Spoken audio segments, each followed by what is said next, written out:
और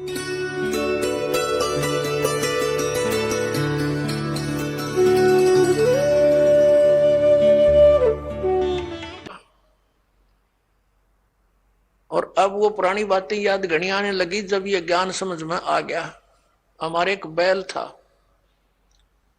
और उस बैल के पिछले खुरों में इतनी लंबी 1.5 इंच की कील घुस गई और पता लगा नहीं। हाली उसको खेतों में ले गया, सारा दिन हल जोता, इतनी लंबी कील लग गई। सुबह वक्त से लेकर गया था, पैर में लंग घनी करे बैल, लेकिन रोका नहीं सारा दिन। किस दृष्टिकोण से नहीं रोका कि कई बार बैल के नस पे नस चढ़ जाती है, तो सलाह दिया करते थे उस समय से ये हकीम होया करते कि बैल को ऐसा कोई झटका वटका लग गया होगा जिस कारण से ये लंग कर रहा है, लंगड़ा हुआ है, तो इसको रोकना नहीं चाहिए, काम लेते रहना चाहिए, इसी से ठीक होगा, नहीं तो ये सुन्न हो जाएगा पैर। इस दृष्टिकोण से आली ने सारा दिन प्रयोग किया, उसको रोका नहीं। शाम तक उसका पैर सोजस होगी, स्वेलिंग होगी, और घर पे आ गया जैसे तैसे 3 टांगों को रखता हुआ, और आते ही बैठ गया, ना कुछ चारा चरा, ना खाया पिया, कुछ भी नहीं, और उठा नहीं। सुबह उठाने लगे तो मुंह खोल लिया और गिर गया बुरी तरह, पैर सूज गया। ऐसे हकीम होया करते उस समय।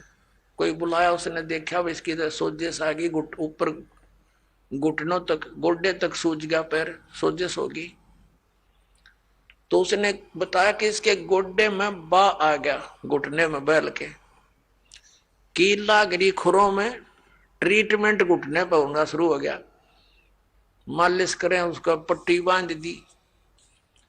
अब पहले तो वो अफलातून पाक रहा होगा जब मनुष्य था, उसने सोची भी ना होगी अब बिजली गिरेगी तेरे ऊपर। अब बोल कर बता नहीं सकता कहाँ दर्द है, क्या पीड़ा है। 1 महीने तक भुगता रहा, खावे पीवे कुछ नहीं, आंखों से पानी गिरे।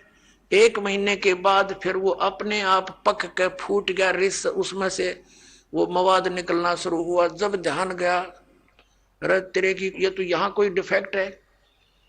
फिर दिखा किसी को, उसने साफ सूफ करके एक चिमटी सी तो देखो कील निकाली इतनी लंबी, तब राहत मिली उस प्राणी को। अब परमात्मा याद दिलाते हैं, कबीर जिव्या तो वाए बली जो रटे हरि नाम, नहीं तो काट के फेंक दियो ये मुख में भलो ना चामे। परमात्मा कहते हैं जीव तो वाए बली, जो भगवान का नाम से मन जाप करे, उसका गुणगान करे, नहीं तो इस चाम की कोई आवश्यकता नहीं, इस मुंह में इसने काट के फेंक दो इससे अच्छा। तो पुण्यात्मा सत साधना ना करने तो या जुबान छीन ली जाएगी हमारी, हम बोल के बता नहीं सकते। अब वो बातें दास का याद आने लगी जब परमात्मा का युग ज्ञान समझ में आया, ये आंखें खुल गई, रात की नींद गई, दिन की चैन समाप्त हो गया था। जब तक ये साधना नहीं मिली, और मिलने के बाद फिर सिर दर की बाजी ला दी, समझा है तो सिर दर पाओ, बहुर नहीं रहे सादा। परमात्मा ने कहा है कि ये संसार समझदा ना ही, कहंदा श्याम दोपहरे नू, और गरीबदास ये वक्त जाता रोगे इस पैरे नू।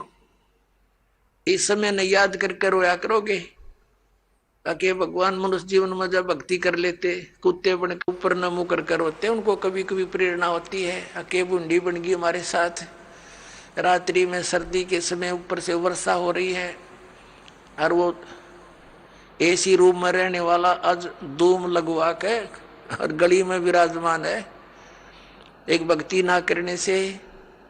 और फिर न्यू करे ऊपर न मुंह को देखे बूंदी बनी, उसको की आत्मा तो वही है जो मनुष्य शरीर में थी, सारी महसूस करते हैं वो। तो यहाँ परमात्मा कहते हैं अच्छे दिन पाछे गए गुरु से किया ना हेत, अब पछतावा के करे बिरा चढ़िया चुगी खेत। यानी मनुष्य जीवन रहते ये ज्ञान याद आ जाता है, पता लग जाता है, तो कुछ भी ना बिगड़ा। और वह बिरान माटी हुए पाछे फिर रोए जाओ परिणामों करके। गरीबदास ये वक्त जाता है, मनुष्य जीवन का समय जाता है, रोगे इस पैरे लू, इस समय न रोया करोगे जब सत भक्ति नहीं करी। और भक्ति कर रहे हो नकलियों के पास, वो भी रोएंगे, क्योंकि वो यूजलेस है, कोई मंत्र नहीं, कोई साधना नहीं, कोई ज्ञान नहीं उनका। तो वह भी बात बिगड़ रही है पुण्यात्मा। काल ने घना जुलम